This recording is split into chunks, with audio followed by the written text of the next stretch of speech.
Hello, friends. Thank you for joining us this evening. I'm your host, Zen Garcia.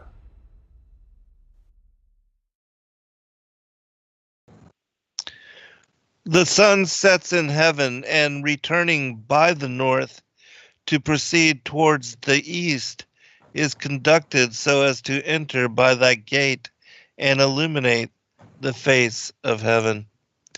Welcome, friends. I'm your host, Zen Garcia. This is Secrets Revealed here on Truth Frequency Radio. And as always, we thank all of you for taking the time to join us this evening. It has been a long time coming, but we have finally made it to the book on the courses of the heavenly luminaries, which is something that is close to my heart. And for those that have followed my work, you know that my ninth book, The Flat Earth as Key to Decrypt the Book of Enoch, is specific to this portion of the Book of Enoch. So very excited to be here and looking forward to getting into this with Rob Skiba. Rob, are you there, brother?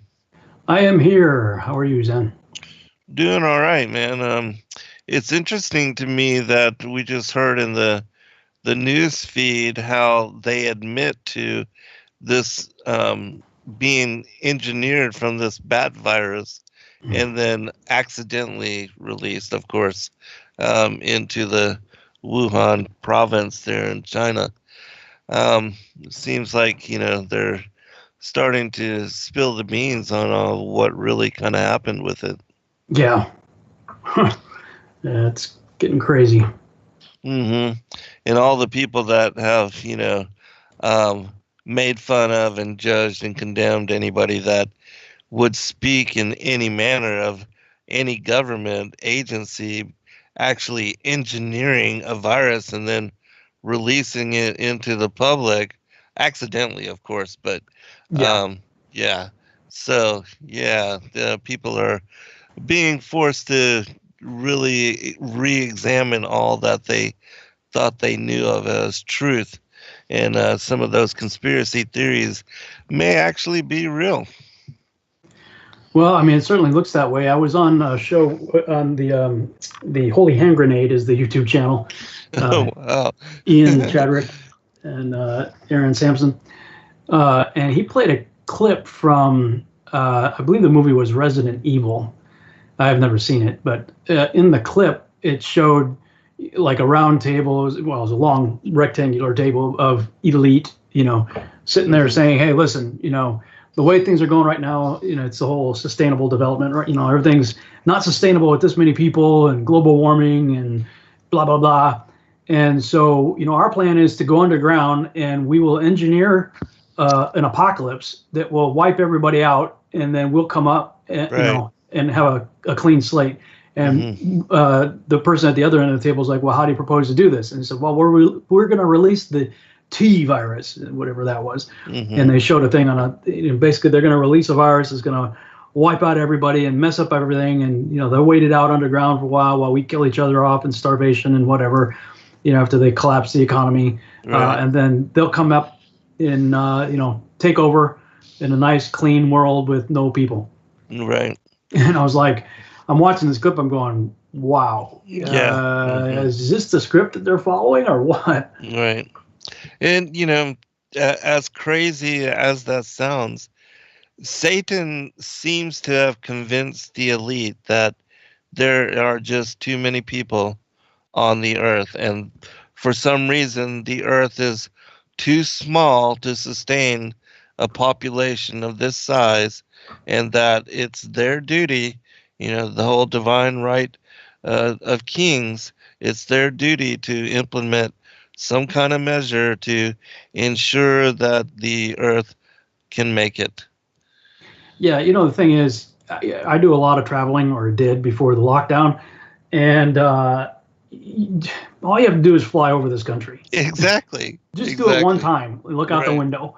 If you live in a city like New York or Los Angeles or someplace like that, it's real easy to, I can't even stand being in either of those cities for very long. Me just being stuck in traffic or, out on the streets with people everywhere.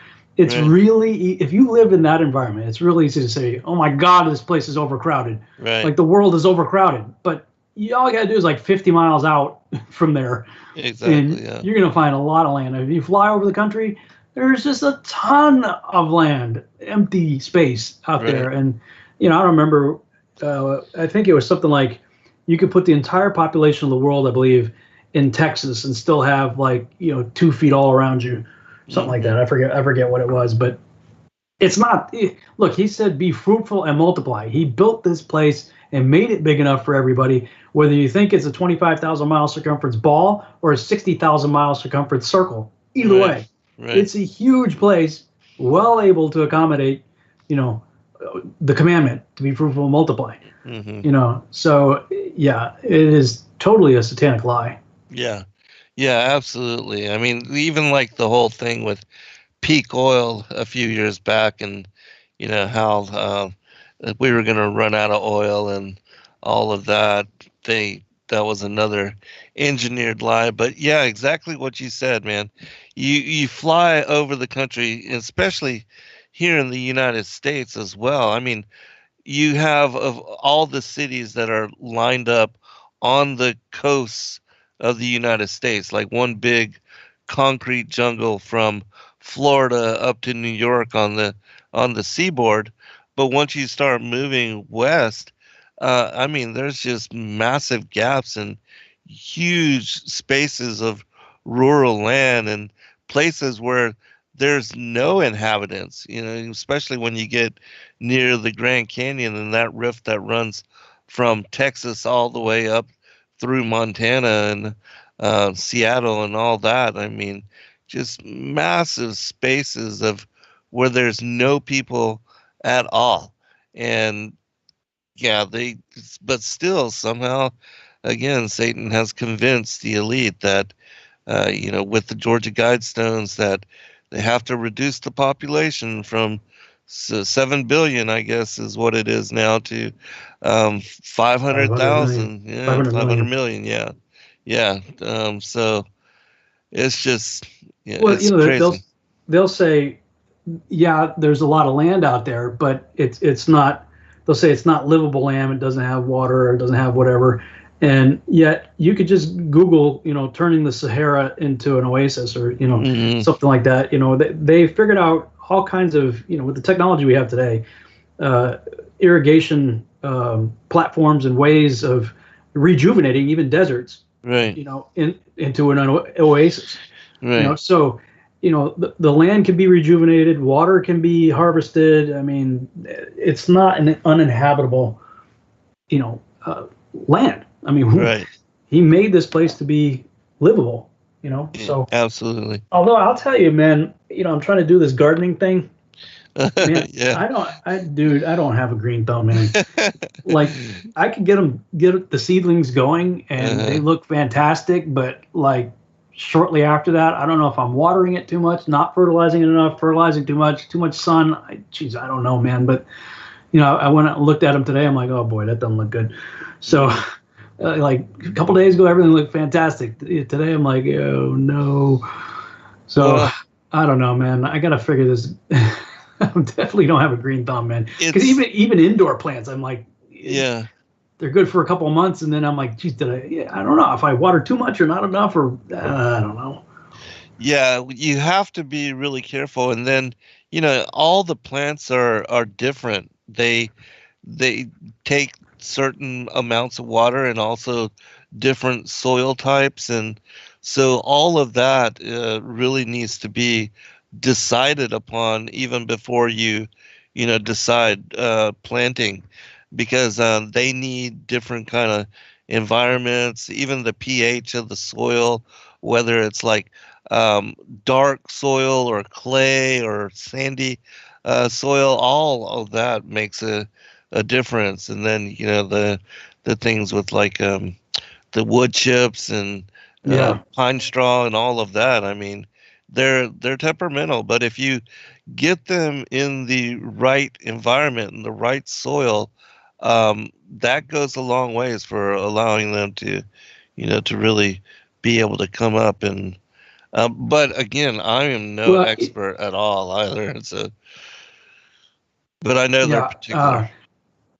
Yeah, I'm really concerned right now because I've seen a bunch of videos over the last week, probably since last time we talked, where farmers are being told to like stop their shipments. Like they're dumping huge truckloads of milk and Right, I've like seen that. fields of onions, and they're being told to sell their land, and part of it was because the restaurants and stuff, because of social distancing and whatnot, aren't ordering as much, and some having to close and whatnot. So, some of their normal places of distribution aren't, it's not meeting the demand, right? So, Yeah. but I'm like, dude, like, necessity is the mother of invention. The only conclusion you can come up with is dumping it.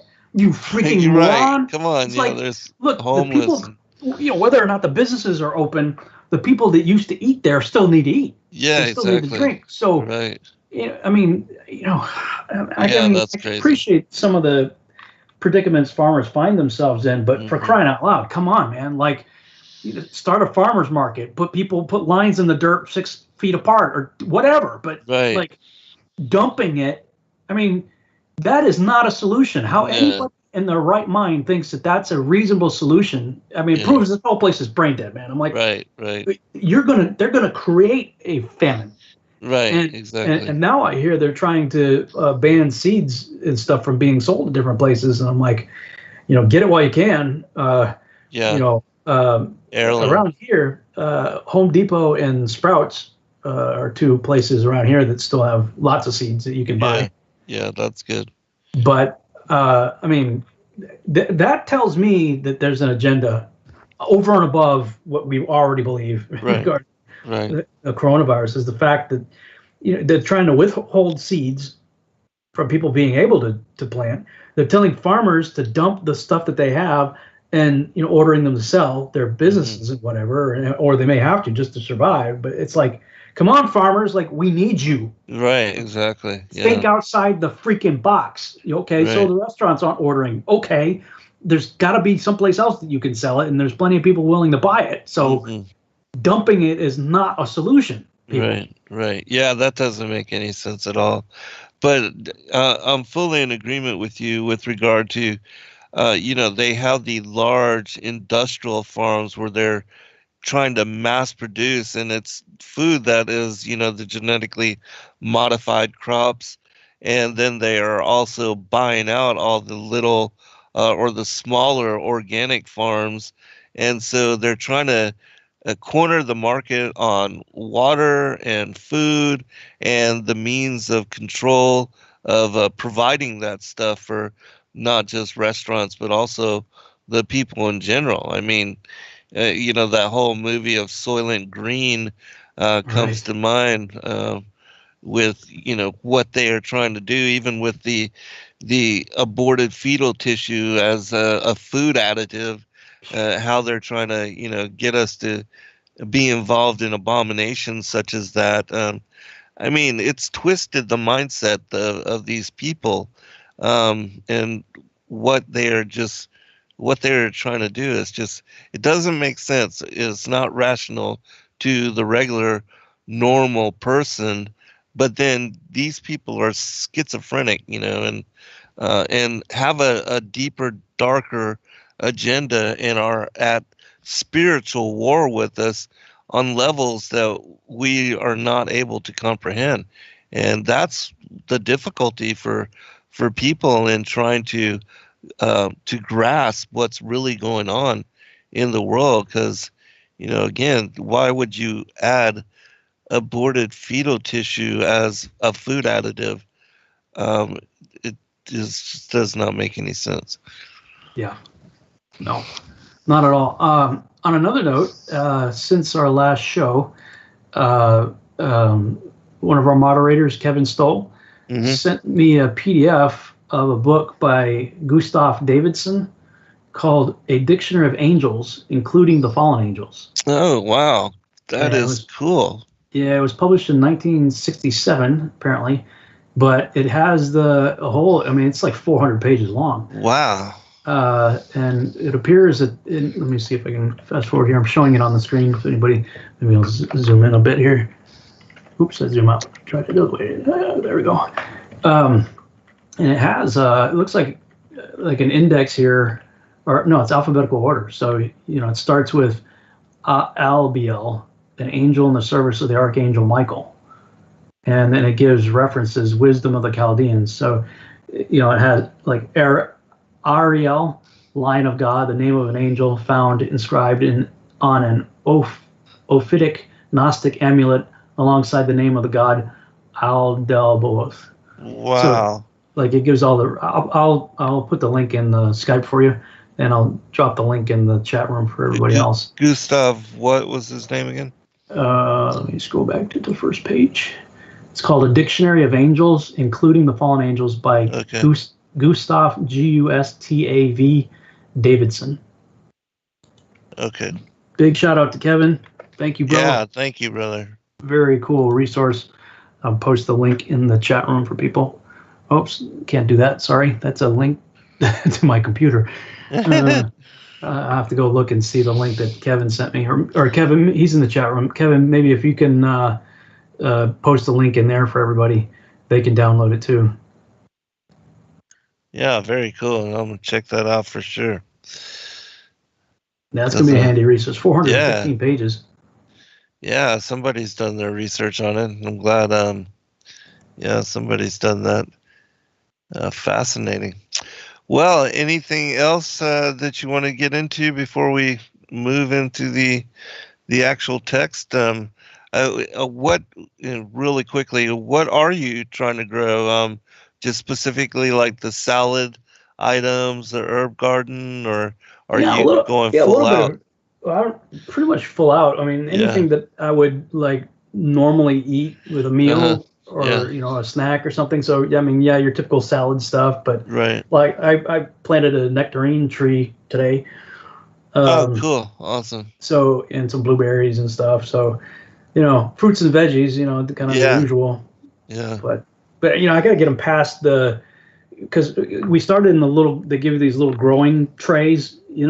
And you just it's got like this tablet in there that expands like 3 times its volume. Add water to it and plant the seed in there, and that's like really cool because within like a week, stuff sprouts up. It'd be like 2 or 3 inches sticking up over the top after so a very short period of time. Right. And so then you take it from there, and what I've been doing is I took it from those are like plastic trays, took them out of there and put them in these biodegradable cardboard cups. Yes. That theoretically you could just plant the cup in the ground. And it rots or does whatever it does, and it turns into dirt. And so everything's in the cup stage right now, and everything's a good 2 to 3, 4, 5 inches tall in terms of growth. But and what do I know? I don't know. I mean, they seem like okay.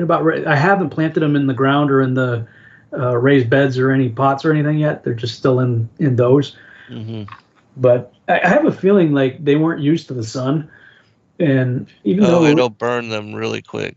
Yeah, I mean, heat-wise, it's not terribly hot here yet, but I think the UV probably just screwed them, fried them. So, but I'm like, well, what do they do in life? Like in real life, they're they have to grow in real life out in the right. So I mean that's what we're doing with that. But the only other thing I want to say is thank you to our supporters. Kind of put out a SOS last week, and a number of people came through and helped us out. So at least our bills are good to go this month. Awesome. So huge. I know at times are tough for everybody. So I know sometimes it can be a stretch to help somebody else out. So I certainly appreciate everything people have done for us before this, but really appreciate what people are doing now because we can use all the support we can get because, this is what we do for a living. And YouTube isn't paying the bills, I'll tell you that much. I mean, we used to average probably somewhere in the ballpark of $2,000 a month, which was great. A couple bills, but, lately it's been like $400 and like, okay, well, I paid my internet and electric bill maybe, but so massively huge thank you to people that are willing to support us. Yeah, praise God for everybody out there. And YouTube, when they changed the algorithm, it really affected a lot of people, because I know a lot of people were really doing well with their YouTube accounts and were able to, kind of focus more on just generating content and supplying that need in the community here. But then not only did they change the algorithm and kind of diminish, I mean, probably by 25% is what it of return of what it used to be. And then they changed everything as far as the recommended videos. And then now it's even difficult typing in the full name of a particular video to get it to even come up, in like 5 or 6 things down as far as the item selection. It's crazy how they are hiding and keeping truth and allowing like the corporate sponsors to be the first to come up, and all the disinformation is what is easily and readily available and accessible when it comes to doing a keyword search. It's unfortunate. Yeah, definitely not what it used to be. Yeah, no, not at all. I mean, I can't even find some videos anymore where I used to be able to just type in something, 2 words and get it to come up, and now that's near impossibility. But yeah. Well, they're screaming at us in the chat room. When are we going to get to the Enoch study? Yes. All right, we're moving into it, people. Sometimes I feel like the gladiator, Right. Are you not entertained? 10 years worth of free stuff, and people are complaining that we talk about life for a few minutes. Mm-hmm. Yeah, we just want to. Are you not entertained? Keep it real for a little bit, but yeah, let's go ahead and cover the first chapter before we get to break. Okay, believe it's chapter 70. Yes. In the Lawrence, I think for you it's 71. So, okay. Afterwards, my spirit was concealed, ascending into the heavens. I beheld the sons of the holy angels treading on flaming fire, whose garments and robes were white and whose countenances were transparent as crystal. I saw 2 rivers of fire glittering like the, hyacinth? Mm-hmm. Hyacinth. Then I fell on my face before the Lord of Spirits, and Michael, one of the archangels, took me by my right hand, raised me up, and brought me out to where was every secret of mercy and secret of righteousness. He showed me all the hidden things of the extremities of the heaven, all the receptacles of the stars and the splendors of all, from whence they went forth before the face of the holy. And he concealed the spirit of Enoch in the heaven of heavens. There I beheld in the midst of that light a building raised with stones of ice. And in the midst of these stones, vibrations of living fire. My spirit saw around the circle of this flaming habitation, on one of its extremities, that there were rivers full of living fire, which encompassed it. Then the seraphim, the cherubim, the ophanim surrounded it. These are those who never sleep, but watch the throne of his glory. And I beheld angels innumerable, thousands of thousands and myriads of myriads, who surrounded that habitation. Michael, Raphael, Gabriel, Phanuel, and the holy angels who were in the heavens above went in and out of it. Michael, Raphael, and Gabriel went out of that habitation, and holy angels innumerable. With them was the Ancient of Days, whose head was white as wool and pure, and his robe was indescribable. Then I fell upon my face, while all my flesh was dissolved, and my spirit became changed. I cried out with a loud voice, with a powerful spirit, blessing, glorifying, and exalting. And those blessings which proceeded from my mouth became acceptable in the presence of the Ancient of Days. The Ancient of Days came with Michael and Gabriel, Raphael and Phanuel, with thousands of thousands and myriads of myriads, which could not be numbered. Then that angel came to me, and with his voice saluted me, saying, Thou art the offspring of man, who art born for righteousness, and righteousness has rested on thee. The righteousness of the Ancient of Days shall not forsake thee.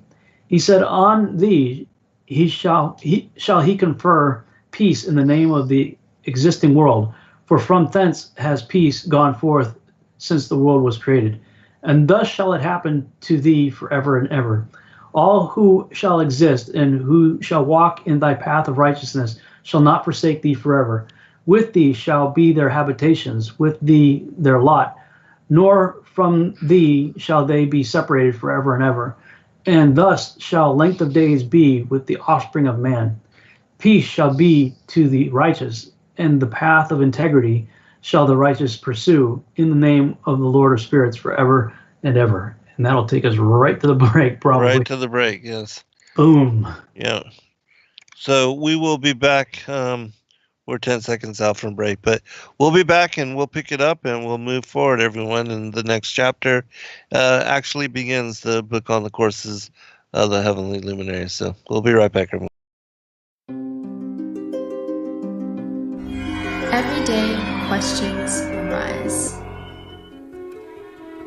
Are the stories in the Bible true? What if I told you that there are hundreds of confirming witnesses, which give intricate detail to the stories in the Bible? Have you ever found yourself deep in the rabbit hole with questions that no one seemed to have the answers to? Join us every other Friday at 9 p.m. Eastern Time for our Ask Me Anything series with author and researcher Zen Garcia, as he sheds light on the mysteries which have us all searching together.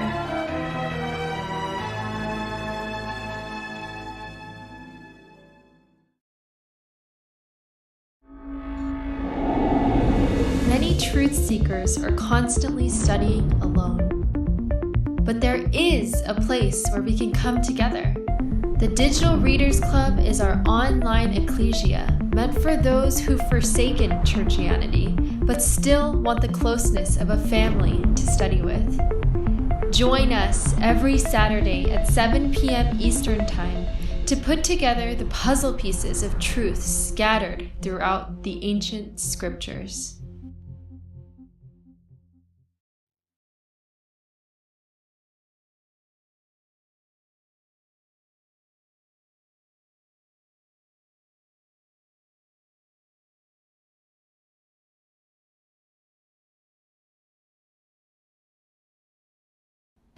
Your partnership with Sacred Word Publishing goes further than the publishing of ancient manuscripts and weekly video content.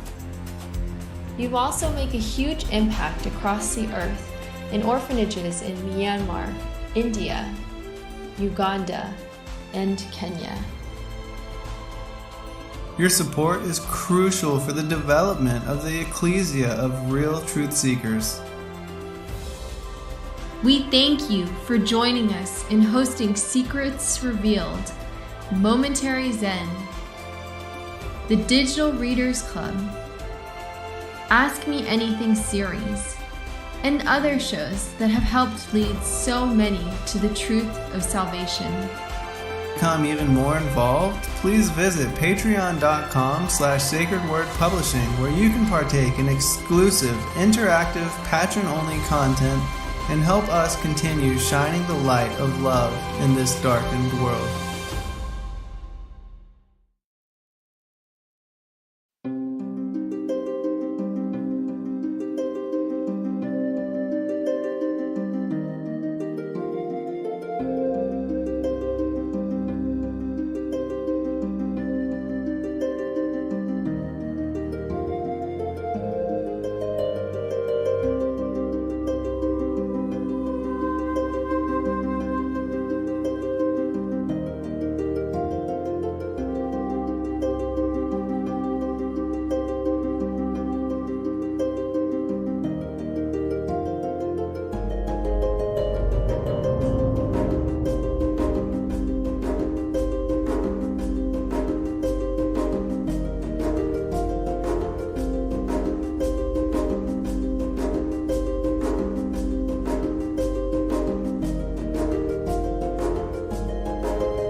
Hello, friends. Thank you for joining us this evening.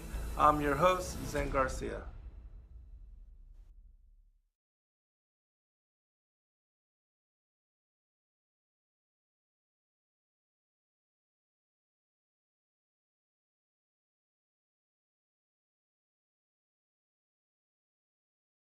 All right, welcome back, everybody. We are reading the R.H. Charles, chapter 71.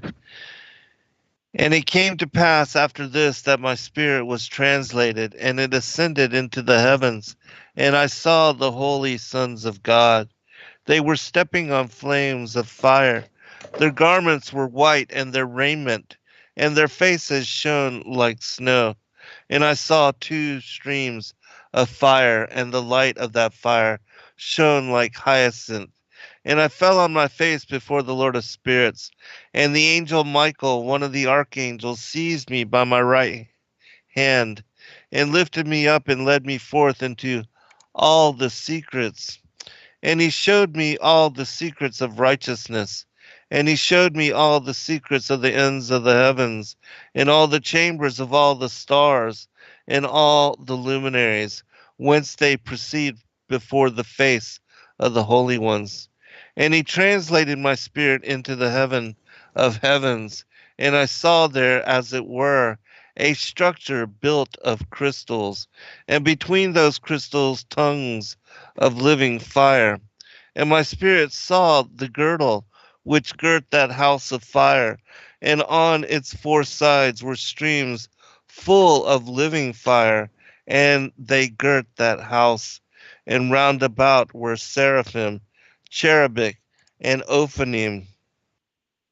And these are they who sleep not and guard the throne of his glory.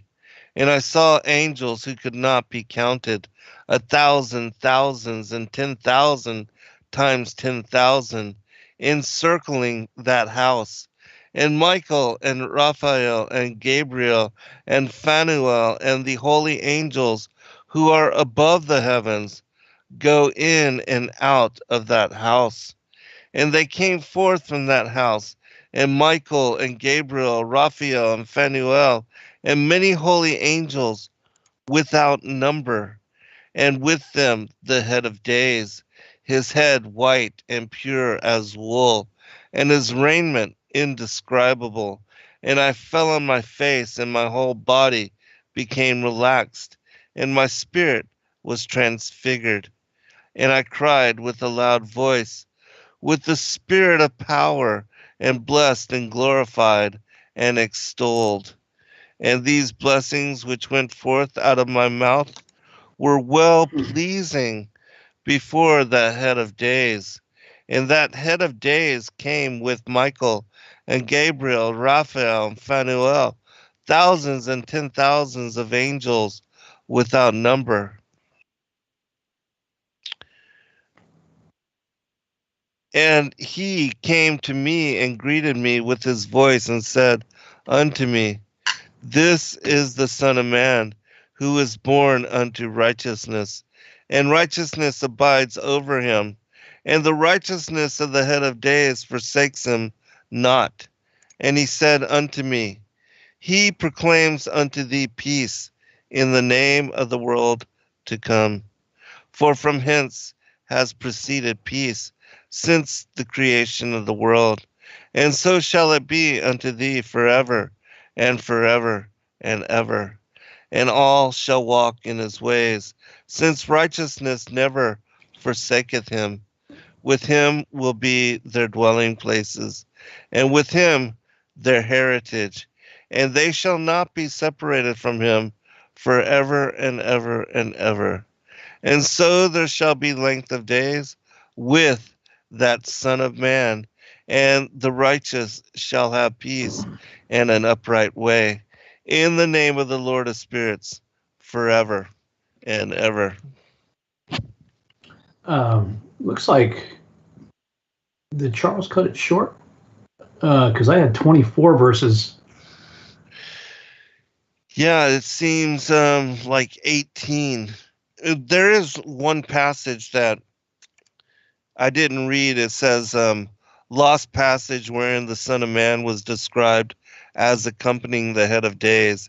And Enoch asked one of the angels concerning the Son of Man as to who he was. Mm-hmm. Yeah, And I saw that. Yeah, that's passage 13. But yeah, I guess that it is shorter.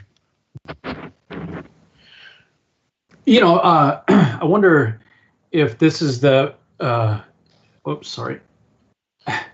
Sorry, I had my microphone up on my my head. I raised it up. Probably sounded like I was a million miles away. I was looking at my audio level. I'm like, the heck, it's turned up all the way. How come?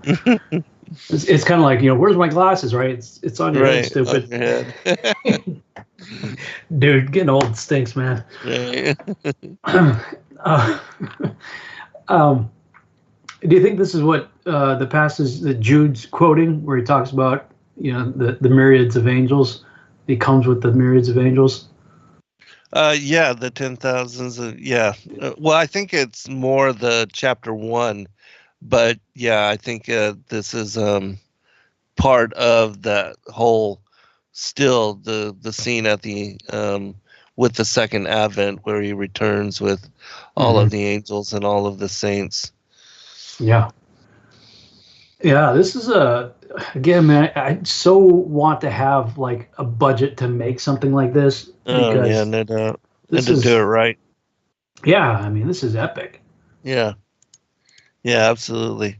Yeah, the Book of Enoch is fantastic, and why somebody hasn't done something previous is surprising. It really is. Well, sometimes I get really bitter about this, but it's like, when it comes to media, the devil's camp has billions of dollars. They just throw it around like it's nothing, because it's like, if you have Netflix or Hulu or Amazon or anything like that, or even back in the days when we had Blockbuster Video, it's like 95% of what's there is total crap. Right. Just garbage. Like, I'm not even talking about, from a Christian standpoint. When you go that way, it's like 99% garbage, or maybe more. But, just for the sake of media in general, put Christianity aside just for a minute, just for the sake of looking at it as media. It is garbage. I mean, horrible movies. And Sheila's always saying it all the time. She's like, how the heck did this get funded? Right.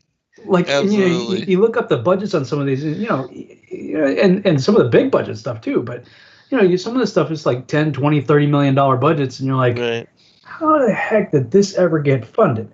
I don't understand how that works, but if this is ever going to happen, Christians gonna have to make it happen. Yeah. That's the only way it's going to happen. Right. Because if you trust Hollywood to do it, they're gonna do like Noah. Yeah. Exactly. You're gonna get $150 million movie with great special effects and Academy Award winning actors, and it's gonna suck. Right. Yeah, like, exactly. How do you mess up the story that like every culture in the world knows? Yeah. How do you mess that up? Yeah. But they did. Change a couple things, make him homicidal, and that's so crazy. But I think, and they say it in the protocols too, with regard to the entertainments, the amusements, and the distractions. They just want to fill our minds with crap and have, they want to raise kids in a way that makes them schizophrenic and insane and desensitized to the sanctity of life and any respect. The whole thing of the Alice Bailey, the 10-point plan for destroying the family and the Christian heritage and traditions and familial values, all of that. And they've really done a great job. I mean, if you want to implement and fulfill what they said with regard to that 10-point plan, they have definitely fulfilled it. And you look at the times that we're in now and where it was, even, the times of June and Beaver, Cleaver and Yeah. all of that. I mean, things are so crazy different now. Yeah. So this house, I mean, earlier we saw like two houses. Mm-hmm. And the way those were described were just magnificent. Also like this amazing like fire and ice and just incredible. He doesn't really describe what he just says in a house. There's a lot going in, but apparently this must be the one where the Ancient of Days is, because it describes him here. What else here? And the head and with him the head of days, his head white and pure as wool, and his raiment indescribable. I mean, that's very similar to what we see John describing in the Book of Revelation. Oh yeah, as Yeshua. Absolutely. Although this is describing the Ancient of Days, and then it talks about the Son of Man after that. Mm-hmm. So the Father and the Son. Yeah, have the same appearance. Right. In my Father's house are many mansions. If it were not so, I would have told you. I go to prepare a place for you. So I'm glad you brought that up. I was watching some of the older Quest for Truths that I did with Doug Hamp just this week because the Rapture issue just kept coming up for some reason this week. And so, yeah, dude, like I'm a glutton for punishment, I think. I don't know what it is. There's something wrong with me. Like I wake up in the morning and say, how can I get abused today? Like whatever it is that I feel like is on my heart, I want to post it. Like I know before I even hit enter, it's gonna cause a firestorm. Yes. And then I still hit enter anyway. And then whatever spawns off from that usually ends up like 5 more posts. Right. And all of them will get hundreds of comments, and trying to keep up with them. I'm like, What is the matter with me? Go out and garden, dude. Right. You're a sick man, because I keep doing it. But it's like, you'll never learn, stupid monkey. But I went back and I was watching the episodes that Doug Hamp and I did on Revelation 4 and 5, and that's because in Revelation 4, it's one of those examples where they'll say that, see, this is a type of the rapture, because the church isn't mentioned after John chapter 4. And when John goes up, that's a picture of the rapture. And we're like, that's what? Wow, what? That's so weak. But right. I forgot what I was going to say about that. Why was I even bringing that up? Doug and I were doing this study. Rapture. We were talking about the Father's house and. Oh, the many mansions. Yeah, thank you. Because the issue of the New Jerusalem came up. Right. And because we were in, I think it was we covered the rapture in 17 and 18. And 17 was, I'd already come off the rapture page, because I was in 2013. I already come off the rapture page, like pre-rapture page in 2009 or 10, I think, and started writing about it in 2011. And then we did the show in 2013. And so prior to that, when Cat was out of the bag, when I first came off that page, that's what got me kicked to the curb with the Prophecy in the News crowd.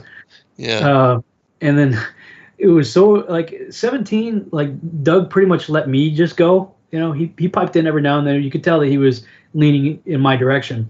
And then in 18, episode 18, I said, okay, I spilled my cards. Where are you with this now? And that was his coming out episode where he said, yeah, I look, I gotta admit, I don't see evidence for preacher rapture. And boom, dude was kicked to the curb as hard as I was. Like he at one point he had like 4 or 5 pages of endorsement and advertisement in the Prophecy in the News magazine. At one point, Bob Ulrich even said Doug should be buying his own island right about now, because he had so much, stuff there. And they did the same thing to him that they did to me. Like, boom, kicked to the curb, like ostracized, blacklisted, like, pow. And then I think it was the following episode we were talking about New Jerusalem, and I was saying, because we were talking about dispensation theology and how dispensation theology contradicts Romans 11, Ephesians 2, and a whole bunch of other places in the Bible that tell you point blank, look, the bride is Israel. You know, and if you get saved, then you were and you're not of the bloodline of Jacob, then you're a wild olive branch that was grafted into the cultivated olive tree that is Israel in Romans chapter 11. And then you become heirs to the blessings of Abraham and the commonwealth of Israel in Ephesians 2, and Galatians even talks about it. So we're talking about all that, and people are like, well, you know, we're the bride of Christ. Well, okay, if you believe Christians are the body and the bride of Christ, who were the first Christians? Jews, like everybody, the disciples, Jews, right? You know, Pentecost, Jews, apostles, yeah. Yeah, you know, so for people to make a differentiation between Christian and Jew is just plain stupid. Like the first Christians, if you define a Christian as a Christ follower, were his disciples. Right, exactly. They're all Jews. Everybody in the first century, Jews. You know, until Paul branched out and started reaching many, which I believe were dispersed Israel, Greeks sprinkled in and other people sprinkled in as well. Right. So we were talking about how the New Jerusalem is described point blank as the bride of Christ. It's in Revelation 20 or 21 or 2, I forget which chapter it is, but he says, behold, I'll show you the bride. You know, and then he proceeds to describe New Jerusalem. And Doug made an interesting point. He was talking about the city of New York. And if you live in New York, we were talking about that earlier. If you live in New York, I mean, New York, the city of New York is defined by the city and the buildings. But there are people in those buildings, you know, that are New Yorkers. And so he was likening that to like the way if you lived in New York in the buildings, you'd be a New Yorker. If you live in in the New Jerusalem, then you would be the bride. You're the inhabitants of New Jerusalem, which is described as Israel with the 12 tribes and the gates and the apostles and all that stuff. Yes. There's no mystical 13th gate called the church. So you're only going in one of the 12 gates, and there's none of them labeled a church because the church is Israel. Right. That's why you're grafted into it. And so the thought came up, you know, whether you think of New Jerusalem as a board ship, like, you know, a big cube, or a pyramid, which right. I lean towards that description, but either one works. I agree. Yeah. That I say all that to say, a long drawn out thing to say, do you think that those are the mansions he's talking about? That the mansions are contained in the New Jerusalem? Yeah, I do think so, because in my opinion, that again is the place of the righteous, and that even in the story of the Gospel of Nicodemus, where we were talking about how there's that one mention in Matthew of the resurrected saints being seen in the streets of Jerusalem, and that many were seen and resurrected with him, and that even the two children of Simeon, Corinthian and Lucidus, I think is his name, they were the ones that were the witnesses that gave them, the Pharisees, what became the Gospel of Nicodemus. And it describes that Christ descending down into Sheol, breaking open the gates of iron and brass, and taking Adam and his descendants up to heaven, turning them over to the Archangel Michael and being baptized in the Archerusian Lake. Then they were entering into New Jerusalem, the city of God, and waiting outside was the thief of which Christ had said, this day you'll be with me in paradise. And he was waiting for them to come into paradise so he could enter in with them. And then when they all went in together, well, he told them the story of who he was, because, you know, he looked like a vagabond and they were wondering. And so he told them the story of how he believed and saw the signs and the wonders. And then Christ said, you know, you'd be with them in paradise today. And so they enter into the city of New Jerusalem, and they see Enoch and Elijah. And they then proceed to tell them the story of how they're going to be the two witnesses of Revelation 11 that are then murdered, how they had been preserved, and they were translated. They had not yet succumbed to death, but that they would do so at the end of days when they go forth to convict the Antichrist, and to make all the people of that time aware, and to accuse him as being, the false Messiah, which is interesting because I also read something earlier today from the Legends of the Jews. You know how we were talking about and have mentioned in many shows about how when the two witnesses come again, that they would settle what seems to be a lot of, even with the calendar and with different issues, Sabbath and all that. Well, I found a passage. It was actually a whole, like, 2 paragraphs about Elijah coming, and that kind of thing is mentioned, how they would settle and help us to understand the law and the correct discernment of, the commandments and the law at that time. So maybe when we come back from break, I'll see if I can pull it up and I'll share it with you. But it's fascinating because it's exactly what you and I have been talking about without, really knowing or understanding if that were to be true. And yet here we have this passage that seems to confirm that That's would awesome, be the man. case. Yeah. Yeah. I thought you'd be excited. Yeah. So yeah, when it's crazy how some of the things that we'll do a show and then right. like 2 or sometimes next week, or 2 weeks later, what was it like? It was just like, I want to say like 2 shows before lockdown, we were talking about the vaccines are likely going to be the mark of the beast. Right. And then boom, lockdown, Yeah, and all here this we talk are. about, Right. ID 2020, and, it's like, whoa, Yeah, exactly. kind of freaky. hmm Yeah, it is. Kind of crazy. Oh, I was just going to say one other thing with regard to this particular chapter, and that's the way that you see the cherubim, the seraphim, and the ophanim, and they are all encircling around the throne of God. And in my opinion, this also matches what we see in Ezekiel chapter 1, where he's describing the wheels within the wheels, and how I wrote about. I believe that this is what we see, the movements of the luminaries around Polaris, which again, I believe Polaris is indicative of where the throne of the Most High God is located. Because we see in Isaiah 14 that Lucifer mentions the wanting to set his throne above the stars and the clouds of God in the sides of the north above the mount of the congregation.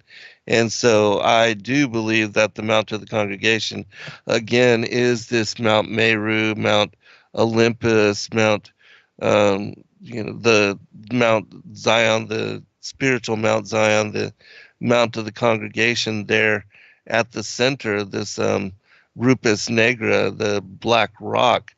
And that's also, the exceedingly high place that Satan took Christ when he showed him all the kingdoms of the world. And, Jacob's ladder, the opening towards the north, and then the hollow earth entrance down into Sheol, where, God says that instead of you being able to exalt yourself, I'm going to cast you down to the sides of the pit.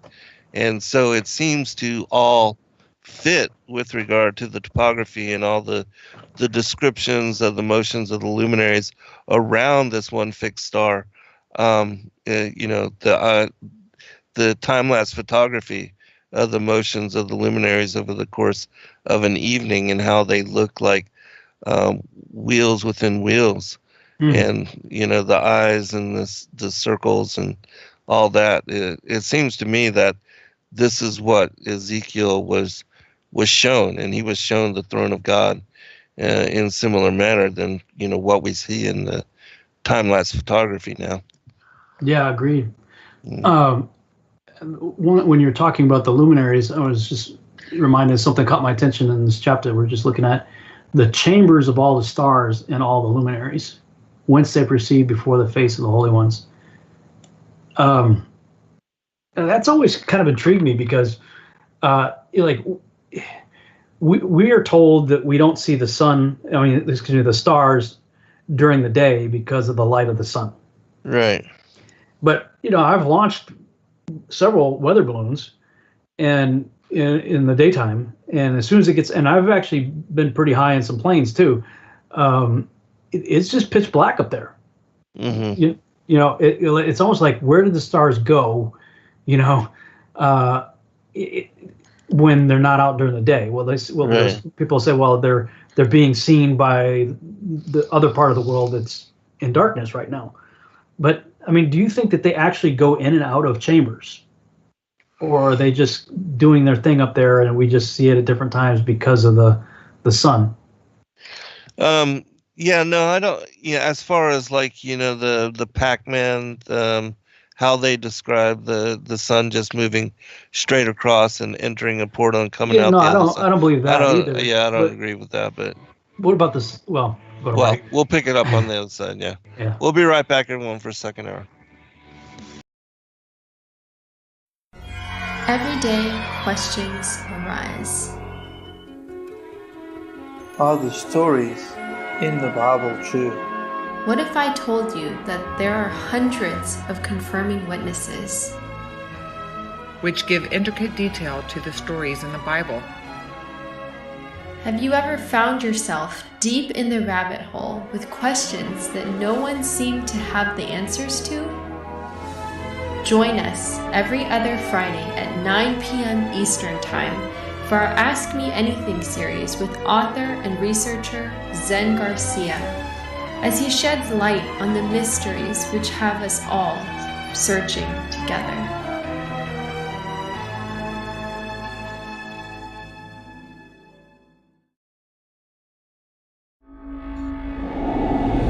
Many truth seekers are constantly studying alone. But there is a place where we can come together. The Digital Readers Club is our online ecclesia meant for those who've forsaken churchianity, but still want the closeness of a family to study with. Join us every Saturday at 7 p.m. Eastern Time to put together the puzzle pieces of truth scattered throughout the ancient scriptures. Your partnership with Sacred Word Publishing goes further than the publishing of ancient manuscripts and weekly video content. You also make a huge impact across the earth in orphanages in Myanmar, India, Uganda, and Kenya. Your support is crucial for the development of the ecclesia of real truth seekers. We thank you for joining us in hosting Secrets Revealed, Momentary Zen, the Digital Readers Club, Ask Me Anything series, and other shows that have helped lead so many to the truth of salvation. To become even more involved, please visit patreon.com/sacredwordpublishing, where you can partake in exclusive, interactive, patron-only content and help us continue shining the light of love in this darkened world.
friends. Thank you for joining us this evening. I'm your host, Zen Garcia. All right, welcome back, everybody, for second hour. I'm your host, Zen Garcia. This is Secrets of Field here on Truth Frequency Radio, and Rob, Skiba, and I are continuing our discourse on the Book of Enoch. And Rob, you were asking about the something before we went to break, so let me give you a chance to clear that up before we move forward. Yeah, I was asking about the Chamber of the Stars, and yeah, I'm with you. I don't believe the sun. There's some of the so-called flat Earth Pac-Man models where waka waka waka, the sun comes in, it goes across, and then goes in and then pops back out the other side. Other on the side, right? Yeah. I don't believe that, but one of the things that occurred to me, and we'll get into this as we get into the following chapters in the course of the Heavenly Luminaries, is that the sun and moon were put in place to govern that which already existed before they showed up. Yes. So, like, light was already there before the sun showed up.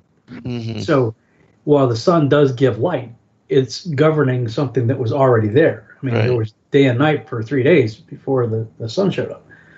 So, I've wondered if there's like I don't know how to describe it, like a rotating dome, if you will, that is light, that the sun happens to be positioned in. Because the sun, I think the word sun actually just means heat, if memory serves. And it certainly does that. It provides light and heat.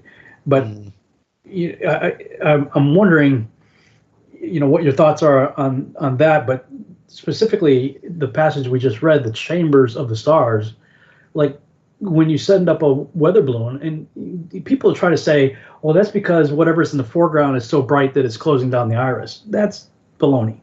There's truth to that cameras will do that the iris, if there's something in the foreground that's bright, the iris will close down, and so whatever might be less bright in the background gets darkened out.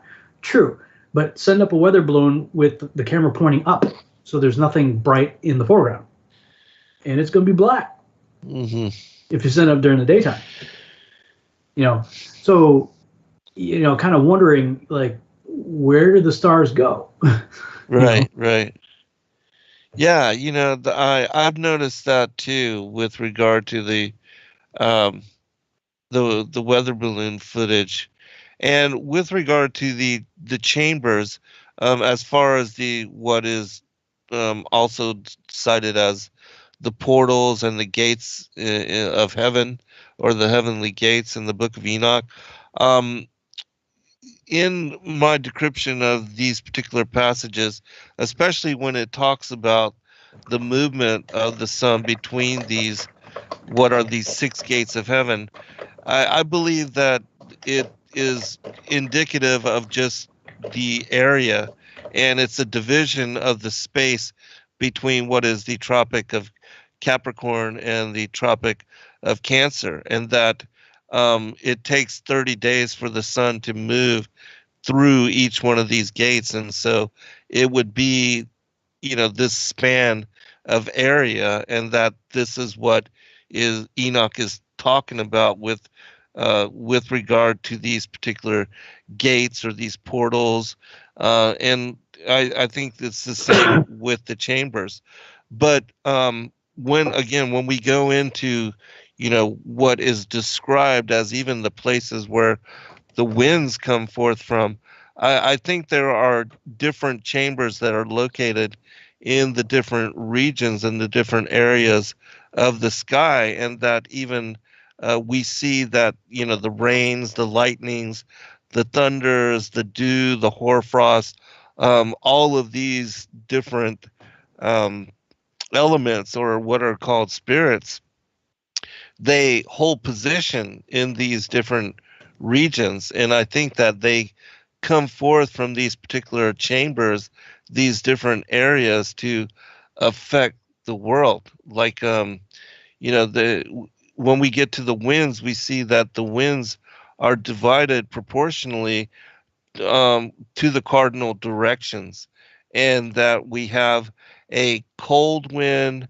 a warm, hot wind, and also a mild wind that brings the pleasant rains.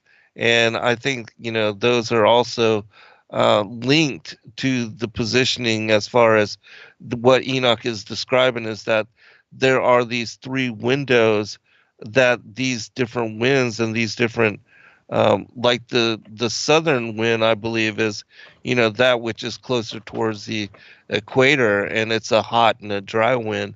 And then the one that is between what would be the equator and the northern pole, that would be the mild and one that brings the rains, and the one that is closest towards the north, or if it's the outer extreme towards Antarctica, that would be the one that has the cold, the winds. And so when we look at, because I think the whole idea of understanding what Enoch is describing is that people have to look at where Enoch was placed when he was describing all of these motions for the luminaries and the description for all of these chambers and portals. And I believe Enoch was taken to, where the North Star is, where Polaris is, and that looking down from there,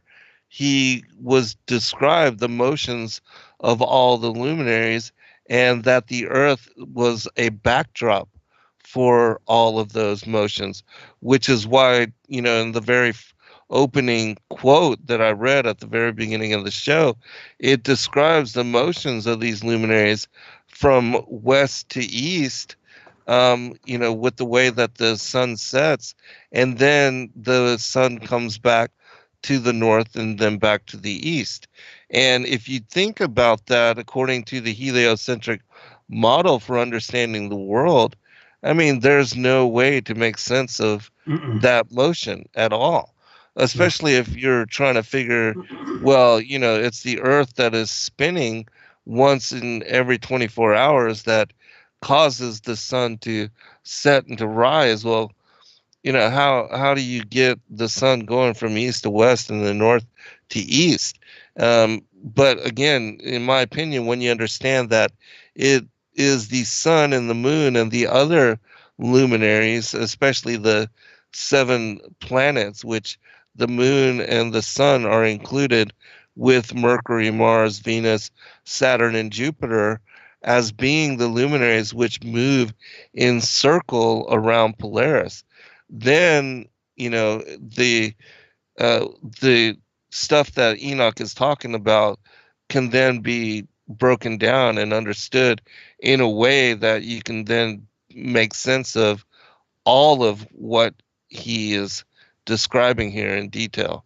Because, there's motion to the sun and the moon and all these luminaries, and not the Earth. The Earth is the still foundation, the stationary fixed backdrop for all of these motions. And so when we go into, which, next chapter we'll begin that introspection, then we can start the description and help people to understand these things. Yeah, this is exciting for me. The next section is called the Book of the Courses of the Heavenly Luminaries. And I've shared it before, but I'll share it again here because we're in this part of the episode of Quest for Truth doing this. But I had, after I published Genesis and the Synchronized Biblically Endorsed Extra Biblical Text book, that's a mouthful, but that's a volume that I published back, I think it was 2013, somewhere in there. It has Genesis with the King James and the Septuagint side by side, like a parallel Bible, so you can compare the two. And it has the full Book of Enoch and the version, the R.H. Charles version, and the books of Joshua and Jubilees all in one book. And in the introduction to that book, I had said that I was working on creating just a standalone book of Enoch with the R.H. Charles and my commentary. And I had extensive notes. I mean, I still have I printed it all up in like a little velo binder, kind of deal, printed up with handwritten notes all over it and scripture references, and just showing how much the Book of Enoch has influenced the canonized text and the authors of the canonized text, and showing where certain things like in the Day of Atonement, the casting lots for Azazel. Well, I mean, there's no precedence for that anywhere in a canonized text, and you have no clue who that goat's going out to unless you read the Book of Enoch. So it was stuff like that.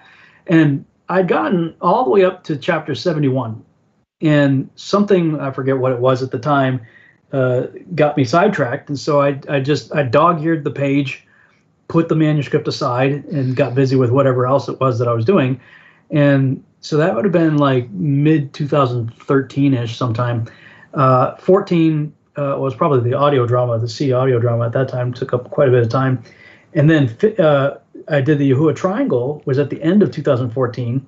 And I was also doing Quest for Truth with Doug Hamp at the time. So all that was keeping me quite busy. And then April 2015, I get into Flat Earth. And, that sucked up, 4+ years of my life. I'm still doing stuff on it since 2015. But it was after like just a few months in 2015 being into it. And I had read Zetetic Astronomy. By then I had read 100 Proofs by William Carpenter. And Terra Firma had the most impact on me.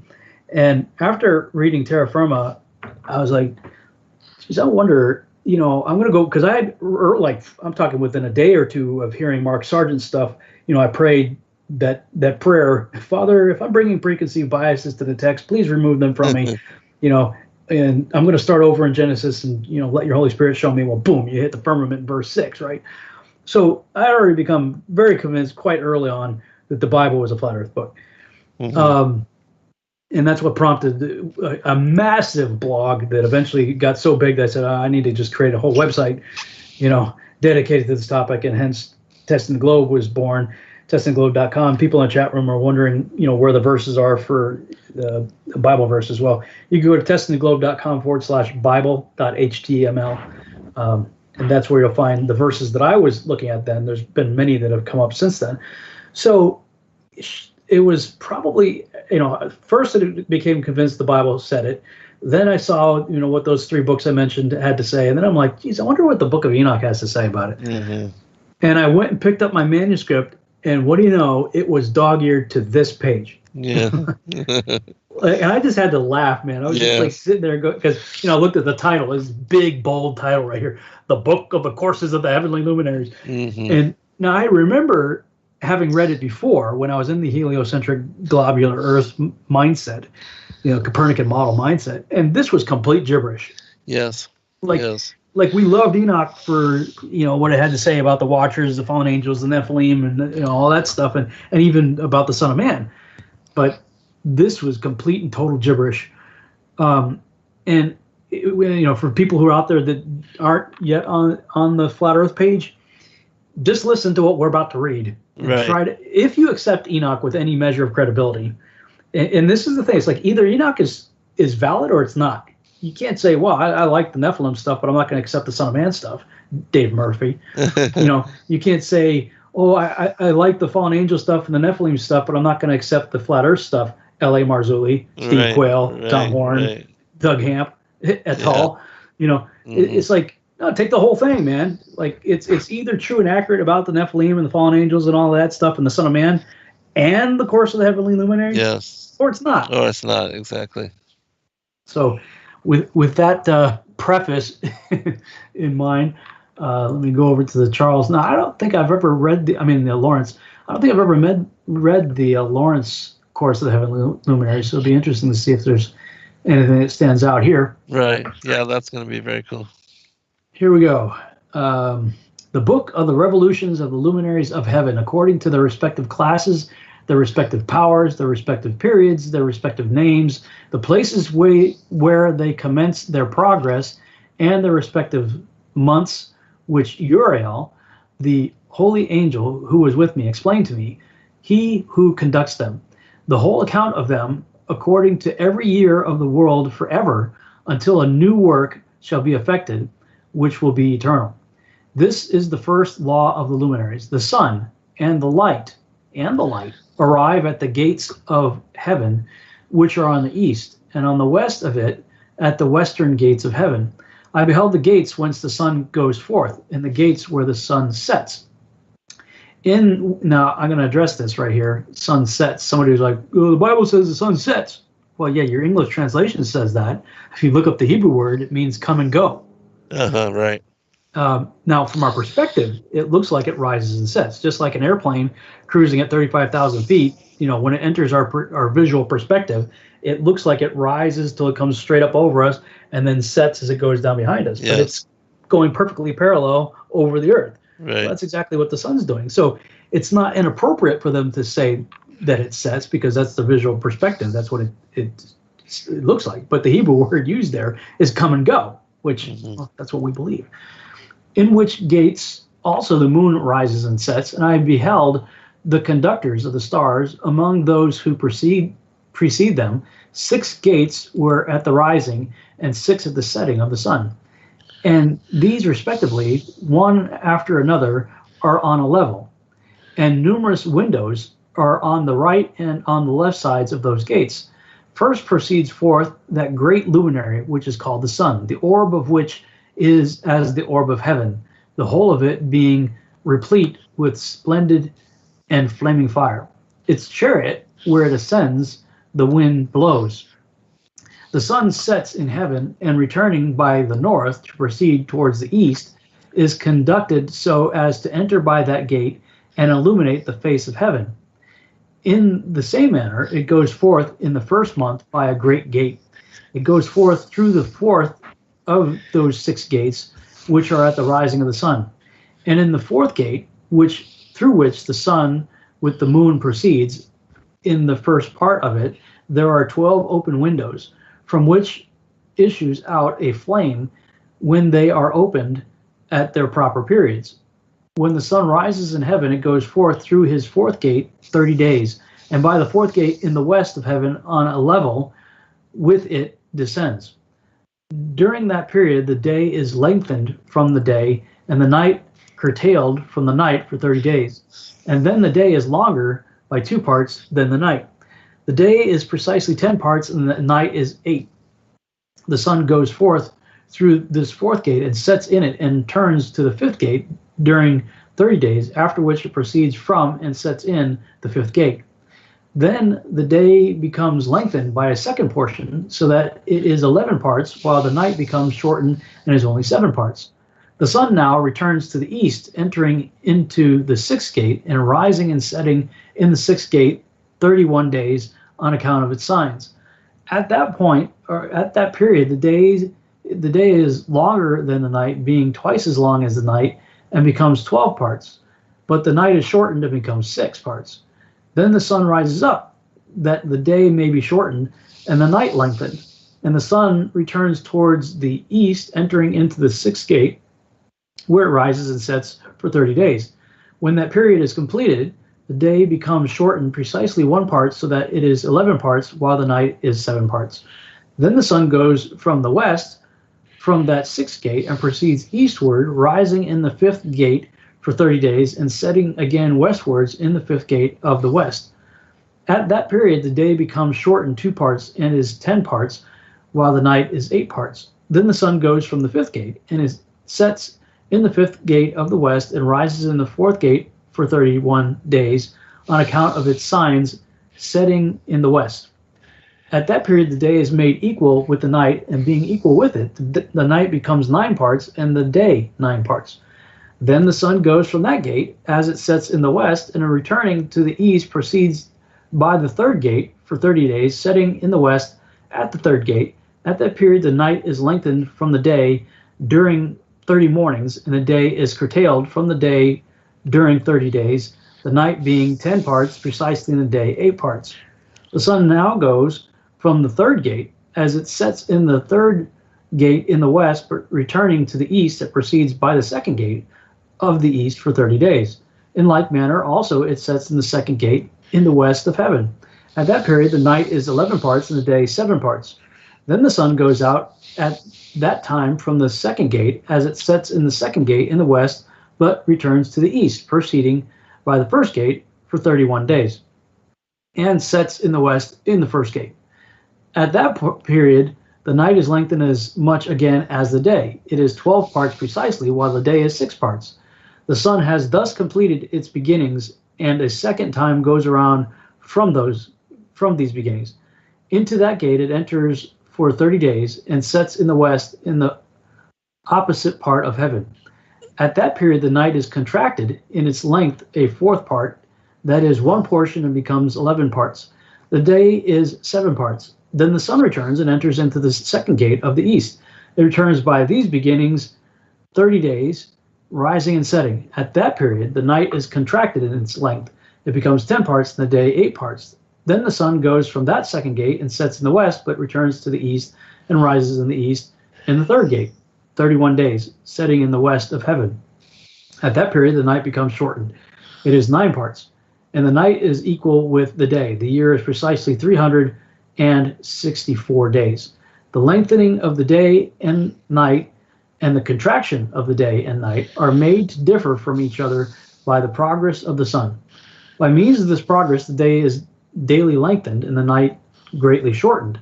This is a law and progress of the sun, and its turning when it turns back, turning during 60 days and going forth. This is the great everlasting luminary, that which he names the sun forever and ever. This also is that which goes forth, a great luminary, and which is named after its peculiar kind, as God commanded. And thus it goes in and out, neither slackening nor resting, but running on its chariot by day and by night. It shines with a seventh portion of light from the moon, but the dimensions of both are equal. It's quite a mouthful there. Yeah, it's a lot. And once I read it, I'll explain it, because once you understand what the motions are that Enoch is describing, it makes complete sense, and it's the only way to make sense of this particular chapter and these particular verses. So let me go to the beginning here. While you're doing that, I'm going to look on my YouTube channel for the Four Seasons video. Yeah, okay. That I did. So I got your face on the screen at the moment while I'm surfing on the other side here. Okay. It's long enough, so but yeah. You'll be cranking along, and I should get it up pretty quickly here. Okay. The book of the courses of the luminaries of the heaven. The relations of each according to their classes, their dominion, and their seasons, according to their names and places of origin, and according to their months, which Uriel, the holy angel who was with me, who is their guide, showed me. And he showed me all their laws exactly as they are, and how it is with regard to all the years of the world, and unto eternity, till the new creation is accomplished, which dureth till eternity. And this is the first law of the luminaries. The luminary, the sun, has its rising in the eastern portals of the heaven, and its setting in the western portals of the heaven.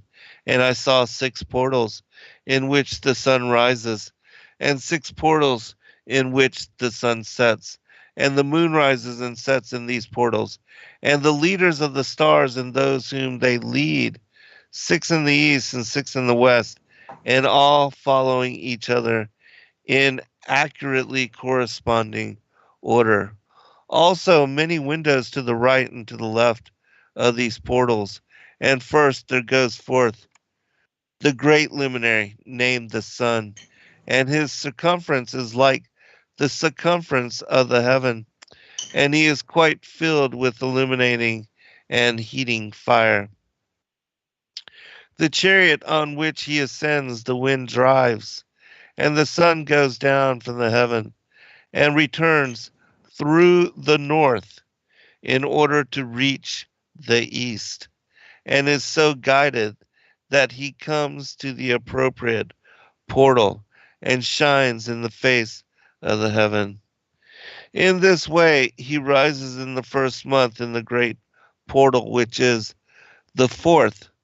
Those 6 portals in the east, and in the 4th portal from which the sun rises in the first month, are 12 window openings from which proceed a flame when they are opened in their season.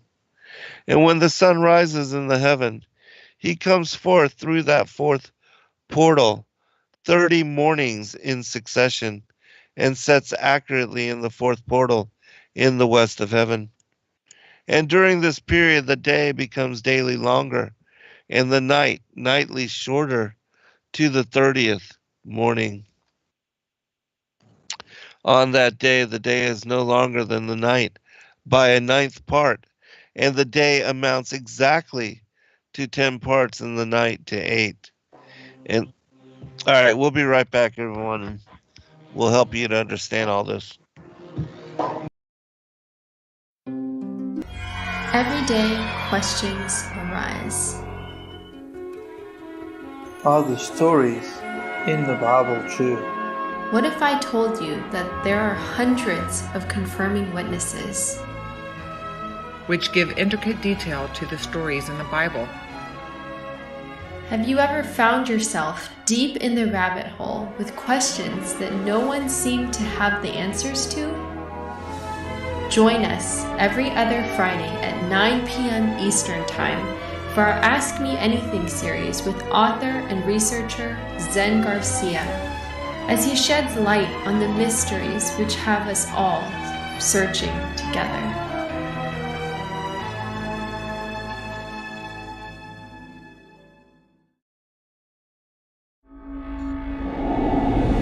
Many truth seekers are constantly studying alone. But there is a place where we can come together. The Digital Readers Club is our online ecclesia meant for those who've forsaken churchianity but still want the closeness of a family to study with. Join us every Saturday at 7 p.m. Eastern Time to put together the puzzle pieces of truth scattered throughout the ancient scriptures. Your partnership with Sacred Word Publishing goes further than the publishing of ancient manuscripts and weekly video content. You also make a huge impact across the earth in orphanages in Myanmar, India, Uganda, and Kenya. Your support is crucial for the development of the ecclesia of real truth seekers. We thank you for joining us in hosting Secrets Revealed, Momentary Zen, the Digital Readers Club, Ask Me Anything series, and other shows that have helped lead so many to the truth of salvation. To become even more involved, please visit patreon.com/sacredwordpublishing, where you can partake in exclusive, interactive, patron-only content and help us continue shining the light of love in this darkened world.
Hello, friends. Thank you for joining us this evening. I'm your host, Zen Garcia.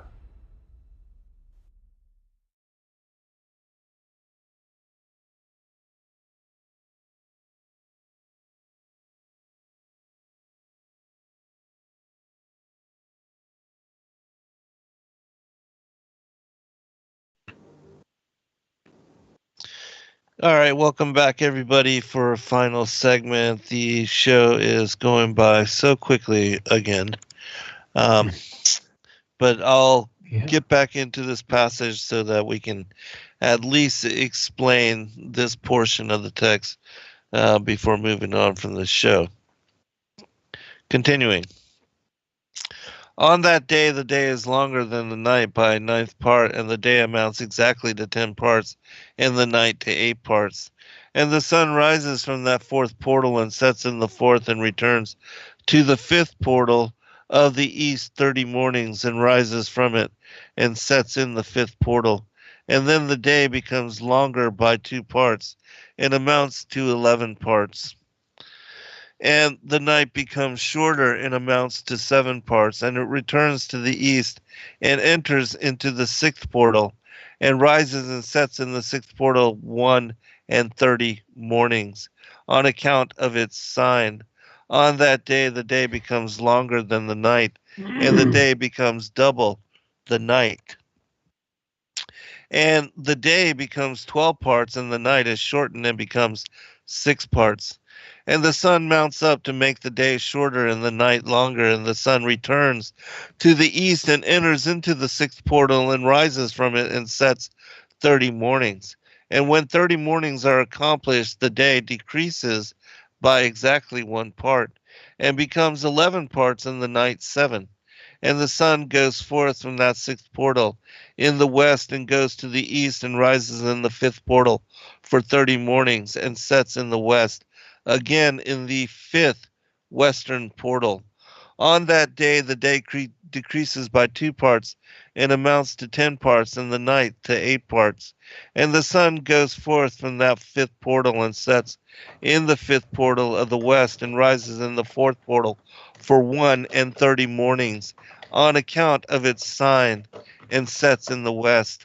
On that day, the day is equalized with the night and becomes of equal length, and the night amounts to 9 parts and the day to 9 parts. And the sun rises from that portal and sets in the west, returns to the east and rises 30 mornings in the third portal and sets in the west in the third portal. And on the day that the night becomes longer than the day, and the night becomes longer than night, and day shorter than day till the 30th morning, and the night amounts exactly to 10 parts and the day to 8 parts. And the sun rises from the third portal and sets in the third portal in the west, returns to the east, and for 30 mornings rises in the second portal in the east, and in like manner sets in the second portal in the west of heaven. And on that day the night amounts to 11 parts and the day to 7. And the sun rises on that day from the second portal, sets in the west in the second portal, returns to the east into the first portal for 1 and 30 mornings, and sets in the first portal in the west of the heaven.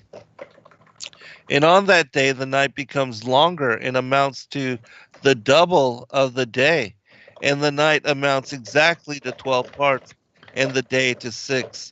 And the sun has therewith traversed the divisions of his orbit, and turns again on those divisions of his orbit, and enters that portal 30 mornings, and sets also in the west opposite to it.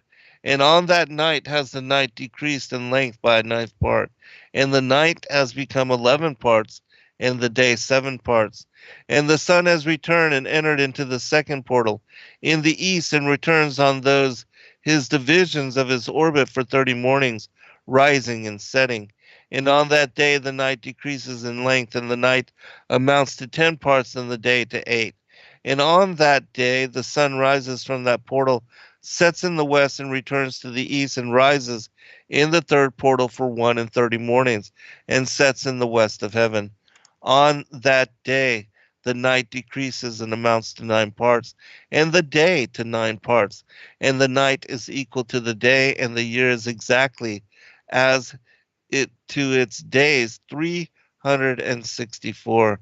And the length of the day and of the night, and the shortness of the day and the night, arise through the course of the sun. These distinctions are made. So it comes that its course becomes daily longer and its course nightly shorter. And this is the law in the course of the sun and his return, as often as he returns 60 times and rises. The great luminary which is named the sun forever and ever, and that which thus rises is the great luminary, and is so named according to its appearance, according as the Lord commanded. As he rises, so he sets and decreases not, and rests not, but runs day and night, and his light is sevenfold brighter than that of the moon. But as regards size, they are both equal, which I think that's really interesting, that it says here that the sun and the moon are of equal size, and it does repeat that in other portions Yeah. of Enoch as well. But of course, we're told that, well, yeah, the reason why the moon perfectly covers up the sun is because, the sun's, 400 times bigger, but it's also 400 times further away. Further away, exactly, yeah. Which, when I was believing that camp, that was one of the creation ministries would say, see, isn't God amazing? Look at that. Right, yeah, how perfect. How perfect he set it up so that, the alignment's like that. Well, I mean, yes, that would be true if that was the creation model, but right. That's not the creation model. So,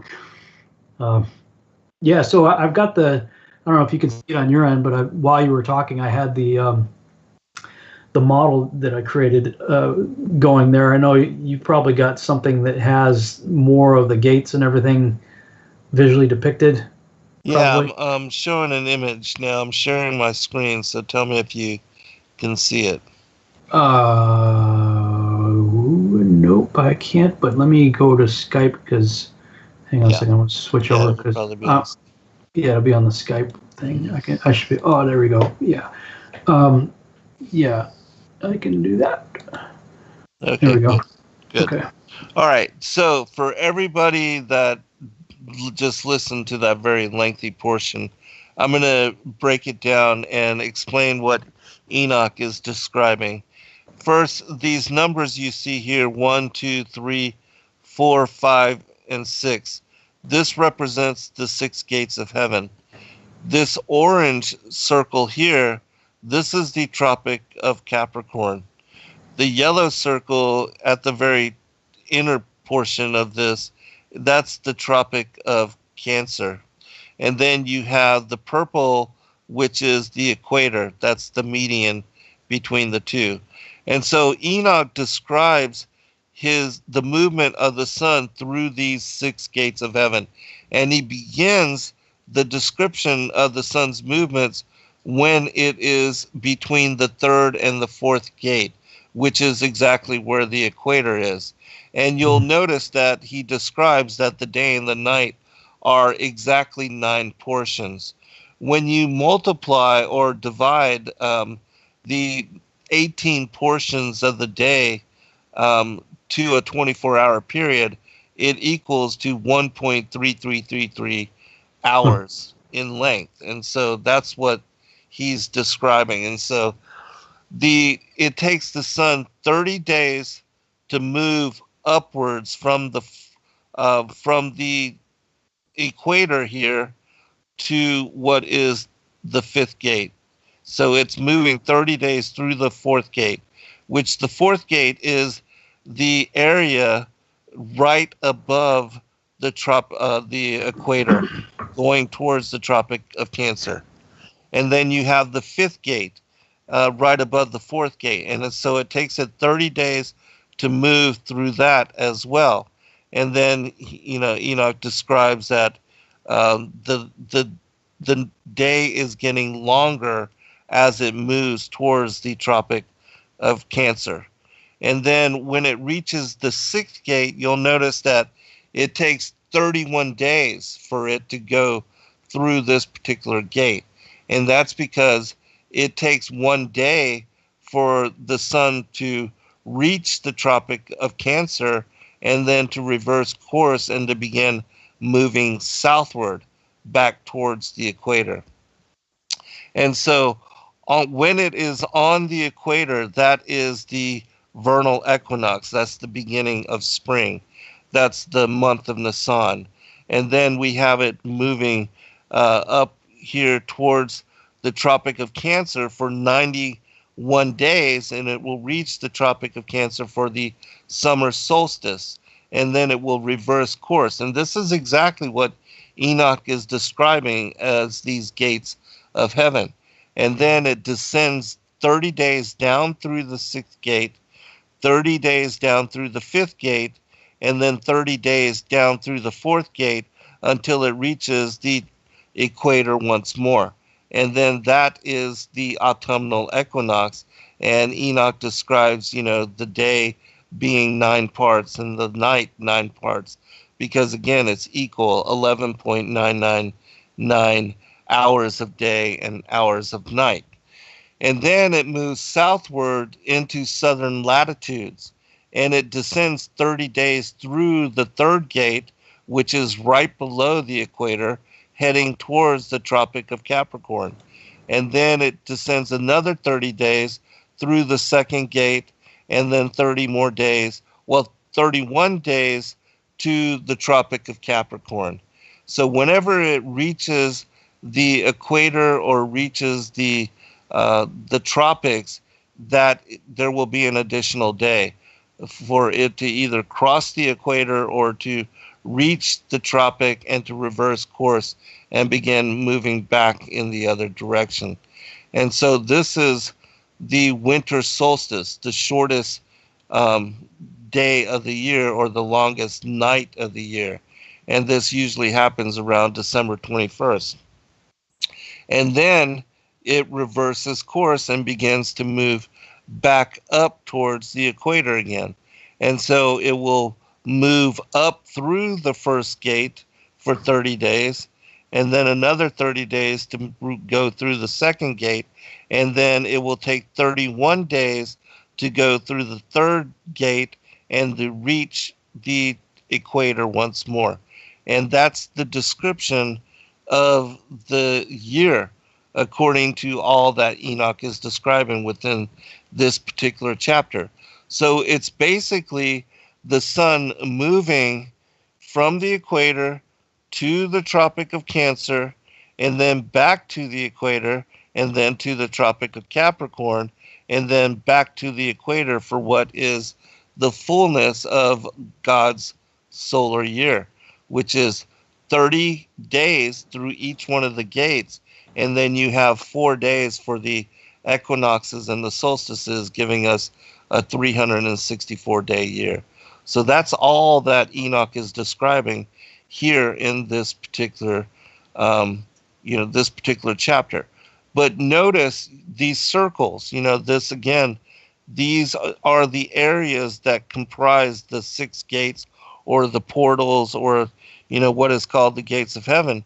But if you follow the sun, it circles from the west all the way, the east to the west, and then setting here and then reaching the vanishing point, then it begins to move back to the north and then comes back to the east, and then it will rise again when it reaches our field of illumination, our perspective, and that will be sunrise because it reaches our, where we can now see it. And then when it sets in the west, it reaches the vanishing point and disappears because we are no longer able to see it. But it's not moving up and down in the skies. It's simply remaining level and circling. And, when it reaches the vanishing point, it then begins to illuminate the other side of the earth that is opposite from where we are. We experience night while they experience day. And then when the sun reaches to the east again in the morning for sunrise, then they begin to experience night and we begin to experience day. And so the whole thing of the revolution, which Enoch describes the motions of the sun moving from east to west and then north to east, which is a circle.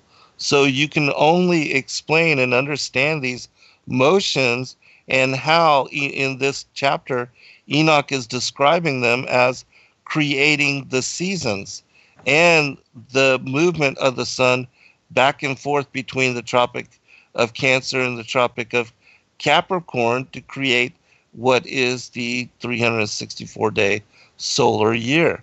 And so, it's very simple when you have this visual dynamic and you understand the 6 gates of heaven in this orientation between these 2 tropics.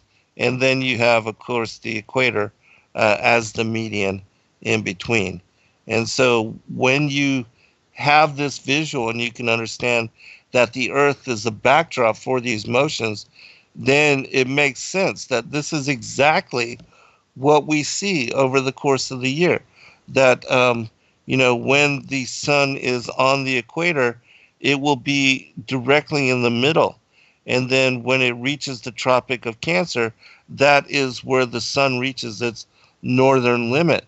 And then it will reverse course and begin moving southward. Once it reaches the equator again, it moves into southern latitudes.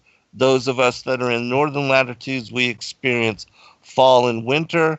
And the sun, because it's moving over the outer circle of the plane of the earth, that is the spring and summer for, places like South Africa and Brazil and Australia and New Zealand and those places that are on the outer circle of the earth. So very simple to understand once you filter it through the correct cosmology and the correct orientation of the earth, which this is exactly what we see on the map that is depicted on the flag of the United Nations. And so they seem to know something that most people don't. Yeah, right on. That was a really good explanation.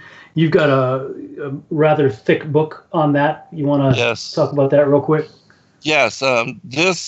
This whole model and my explanation of it is found in my 9th book, The Flat Earth as Key to Decrypt the Book of Enoch. And as I had mentioned, that I go through the 14 chapters of the book on the courses of the heavenly luminaries to explain exactly what Enoch is describing. And it's only when you apply these motions to the earth as the backdrop, the azimuthal equidistant projection map, as we see it depicted on the banner of the United Nations, that you can understand his descriptions of these motions and how in the solar year, the 364-day solar year, they create what are the seasons, exactly as Rob depicted it and pulled it up on the stellarium. Which, do you want to explain that, brother? Because that's fascinating as well. Yeah, I got that up on the screen here. This whole thing that and for people who are listening on the radio that don't know what I'm talking about here, you could go to my YouTube channel and just look for how the 4 seasons work on the flat Earth model, and it's the number 4. So how the number 4 seasons work on the flat Earth model, you can pull that up. This came as a result of I was trying to figure out how does the 24-hour sun work?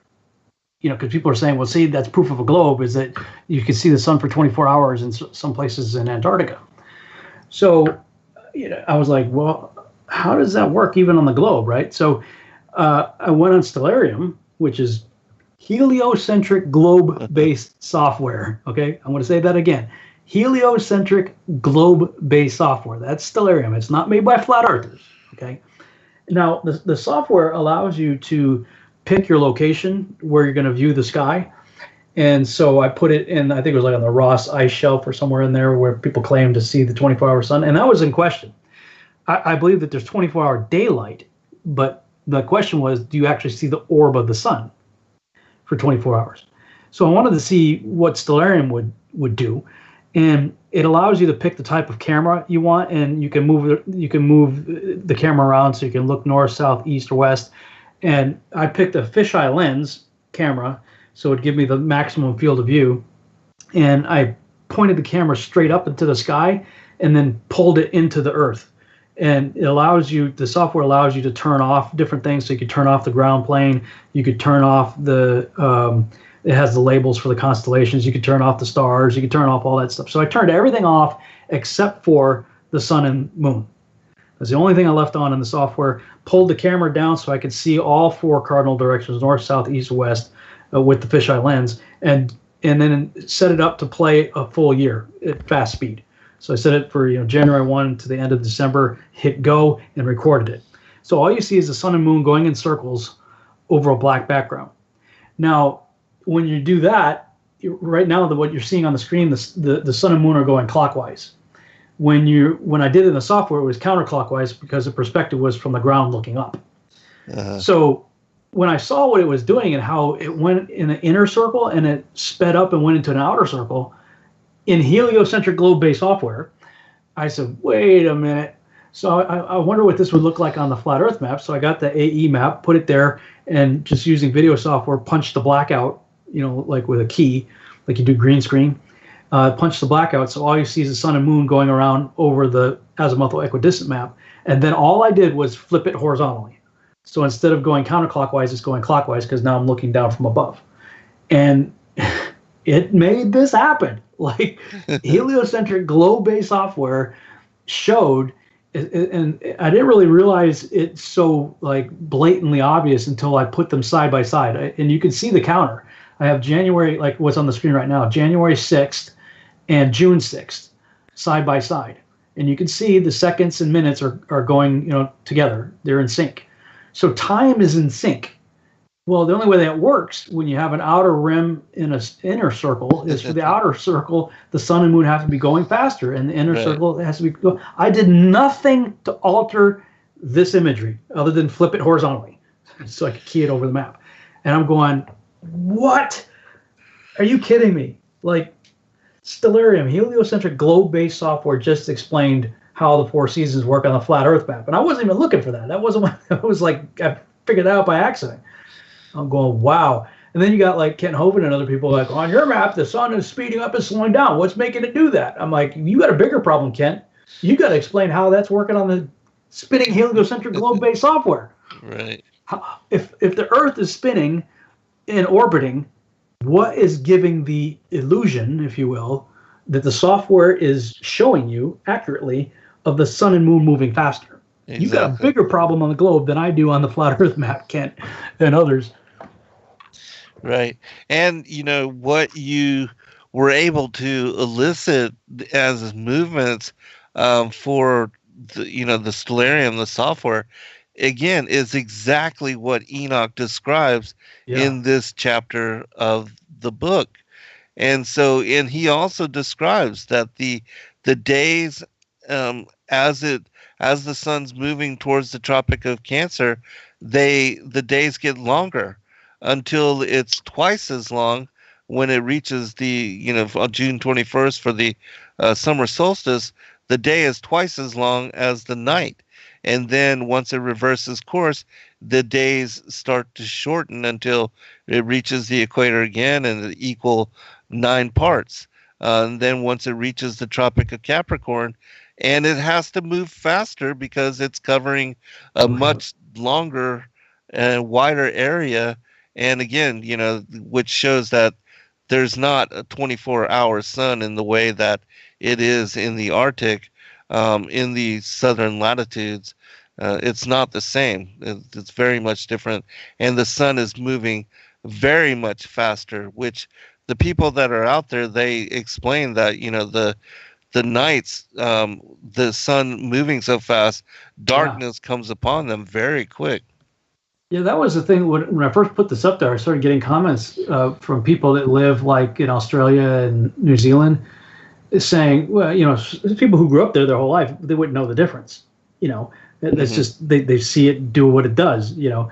But if you go there after living in the the northern so-called hemisphere or hemisplane, north of the equator, if you're used to a sunrise and a sunset taking a certain amount of time to do so, and then you relocate and go down to New Zealand or Australia or someplace south of the equator, and you notice, man, the sun really pops up quick, it really goes down quick compared to what I was used to, you know, watching the Montana sunset or, you know, Texas sunset or something like that. You know, they were describing that. I mean, it's extraordinary, really.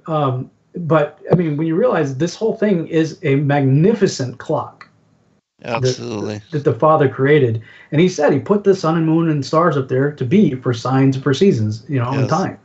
You know, that's how we reckon these things. And I mean, man, when you know, I read the Course of the Heavenly. Oh man, that's it. We're out of time. Yes. Oh man, crazy, so fast. All right, brother. Next week. Next week. Yep. God bless all. Good night. Good night, everybody.